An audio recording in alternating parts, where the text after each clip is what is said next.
दोस्तों, इकबालिया बयान यानी कि कन्फेशनल स्टेटमेंट, अगर इकबालिया बयान थाने में दिए जाएं, पुलिस थाने में दिए जाएं, तो कोर्ट में ये संदेह का आधार होते हैं कि हो सकता है कि ऐसे इकबालिया बयान आरोपियों की मारपीट करके पुलिस वालों द्वारा जबरदस्ती लिखवा लिए गए हों।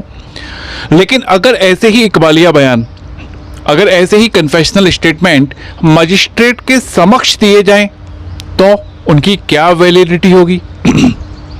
दोस्तों, इसी मामले में सुप्रीम कोर्ट का एक लेटेस्ट जजमेंट आया है और ये जजमेंट ये कहता है कि अगर इकबालिया बयान, कन्फेशनल स्टेटमेंट अगर मजिस्ट्रेट के समक्ष कोर्ट में दिए गए हैं और अदर सर्कमस्टेंशियल एविडेंस से उनकी पुष्टि नहीं होती, तो ऐसी कंडीशन में ये इकबालिया बयान मान्य नहीं किए जाएंगे, यानी कि इन कन्फेशनल स्टेटमेंट के आधार पर किसी भी आरोपी को सजा नहीं दी जाएगी। और दोस्तों, ये जो लेटेस्ट जजमेंट है, जजमेंट का नाम है Bernard Lyngdoh versus state of Meghalaya. Bernard Lyngdoh versus state of Meghalaya. दोस्तों, इसमें क्या हुआ कि यहाँ पे मजिस्ट्रेट के समक्ष इकबालिया बयान दिया गया आरोपियों के द्वारा और आरोपियों के द्वारा जुर्म को स्वीकार कर लिया गया था। तो फाइनली क्या हुआ कि ट्रायल कोर्ट ने ये देखा कि जो अदर सर्कमस्टेंशियल एविडेंस हैं वो उनके इस कबूलनामे की पुष्टि नहीं कर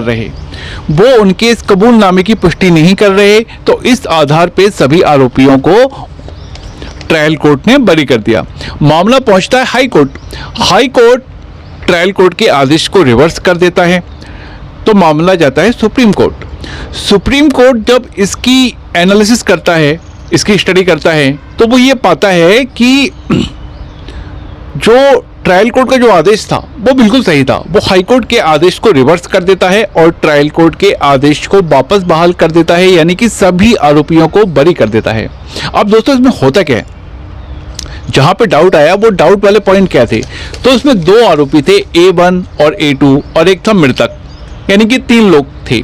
तो कोर्ट का कहना यह था कि भाई पहली चीज तो यह साबित नहीं हो रहा कि वह तीनों उसी शाम को एक साथ थे। लास्ट जो एक साथ देखे जाने की थ्योरी है वो प्रूव नहीं हो रही है। दूसरा, इसमें यह कहीं भी साबित नहीं हो रहा है A1 ने जो अपने बयान दिए थे वह 7 मार्च 2006 को दिए थे और जो A2 ने अपने बयान दिए थे वह 9 मार्च 2006 को दिए थे। लेकिन जो A2 जो है अपने बयान के नीचे जो डेट उल्लेखित करता है वह 8 मार्च 2006 उल्लेखित करता है, यानी कि डेट का कंफ्यूजन था। और कोर्ट जहां पे जो मजिस्ट्रेट साहब हैं जिन्होंने बयान लिए थे A2 के, वह उन बयान के नीचे डेट को उल्लेखित करते हैं 9 मार्च 2006, जबकि A2 उल्लेखित करता है 8 मार्च 2006। तो ये कंफ्यूजन था। दूसरा कंफ्यूजन क्या था? यहाँ पे यह कंफ्यूजन था कि A1 का कहना था कि उसने जो बयान दिए हैं वह इंग्लिश लैंग्वेज में दिए हैं। A2 का कहना था कि उसके बयान जो है खासी लैंग्वेज में दिए गए हैं। जबकि जो PW32 का जो डॉक्यूमेंट था, उस डॉक्यूमेंट को देखा तो पता चलता है कि दोनों के बयान जो है इंग्लिश में ही थे। क्या जब मजिस्ट्रेट के समक्ष बयान दोनों के द्वारा दिए गए थे तो क्या मजिस्ट्रेट साहब ने आरोपियों को यह सजेस्ट किया था कि भाई आपके पास अपना खुद का वकील करने का अधिकार है, आप अपने पसंद का वकील कर सकते हैं? आर्टिकल 21 और आर्टिकल 22 सब क्लॉज 1 के तहत आर्टिकल 474 में ये प्रावधान है कि मजिस्ट्रेट जब भी किसी अभियुक्त के, किसी आरोपी के बयान लेगा तो उनको अपने वकील से परामर्श करने के बारे में, उनके अधिकार के बारे में उनको अवगत कराएगा कि आप लोग चाहें तो पहले अपने वकील से परामर्श लेकर बयान दे सकते हैं। हो सकता है कि आपके बयान को आपके खिलाफ ही यूज किया जाए। तो सुप्रीम कोर्ट को ऐसा कोई प्रमाण नहीं मिला कि जब मजिस्ट्रेट ने बयान लिए थे तो उसके पहले उनको ये बताया हो कि भाई आप अपने पसंद का वकील कर सकते हैं। तो उनको ये कन्फ्यूजन था, तो इस चक्कर में उन्होंने जो है इकबालिया बयान दे दिए, कन्फेशनल स्टेटमेंट दे दिए। जबकि यहाँ पे मजिस्ट्रेट साहब को बताना था कि आप अपने पसंद का वकील कर सकते हैं, आपके इन्हीं बयानों को आपके खिलाफ यूज किया जा सकता है। तो ये बताया गया था या नहीं बताया गया था, यहाँ पे एक डाउट क्रिएट हुआ था। और लास्ट चीज ये थी कि जो आरोपी A1 था उसका कहना था कि भाई मैंने तो हत्या नहीं की, मैं तो एकदम निर्दोष हूं। तो A1 ने जो दोष मढ़ दिया था भाई A2 के सिर पे।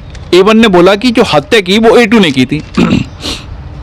A1 का कहना था कि A2 ने मुझे सिगरेट लेने बाहर भेजा, मैं सिगरेट लेने गया, जब लौट के आया तो देखा कि जो उसका दोस्त है वो उसकी हत्या हो चुकी है। उसकी हत्या हो चुकी है। उसने A2 से पूछा तो A2 ने कोई रिप्लाई नहीं दिया।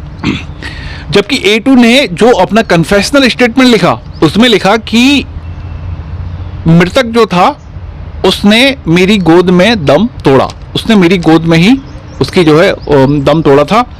तो इसमें कहीं भी A2 ने ये कन्फेशन नहीं किया था कि उसी ने मृतक की हत्या की है। ऐसा कोई भी कन्फेशनल स्टेटमेंट नहीं था। तो यहाँ पे कोर्ट को डाउट क्रिएट हुआ। तो इसी के आधार पर कोर्ट ने ये बोला कि जितने भी विटनेस हुए हैं, जितने भी गवाह हुए हैं, तो एक तो ये बात प्रूफ नहीं हो रही कि वह तीनों उसी शाम को जब घटना हुई थी एक साथ थे।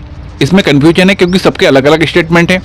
दूसरा, जो जब्ती हुई है, जो रिकवरी हुई है, उस रिकवरी से भी इस बात की पुष्टि नहीं हो रही कि जिन जैसे कि रोप, रस्सी वगैरह जो जब्त की गई थी उसी से हत्या की गई थी। इस बात की भी इस बात की भी कोई पुष्टि नहीं है, क्योंकि जब उस रस्सी को जांच के लिए भेजा तो उस पर त्वचा के या खून के या किसी भी प्रकार के कुछ जो निशान थे वो नहीं पाए गए। स्किन के कोई भी जो पार्ट्स थे वह भी नहीं पाए गए। तो यहाँ पे सुप्रीम कोर्ट को डाउट हुआ कि जो कन्फेशनल स्टेटमेंट था उसके आधार पे यहाँ पे डाउट क्रिएट हो गया कि जो सर्कमस्टेंशियल एविडेंस हैं वो उनके उस कन्फेशनल स्टेटमेंट की पुष्टि नहीं कर रहे थे। कन्फेशनल स्टेटमेंट जो था वह भी एकदम स्पष्ट नहीं था, वह भी डाउटफुल था।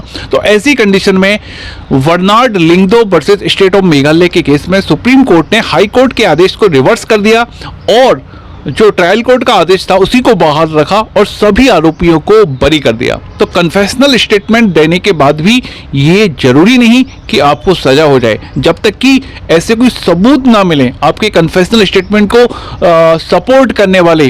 जो सर्कमस्टेंशियल एविडेंस अगर उनको सपोर्ट नहीं करते तो सिर्फ कन्फेशनल स्टेटमेंट के आधार पर सजा नहीं दी जाएगी। यही सुप्रीम कोर्ट का जजमेंट था। Thank you so much.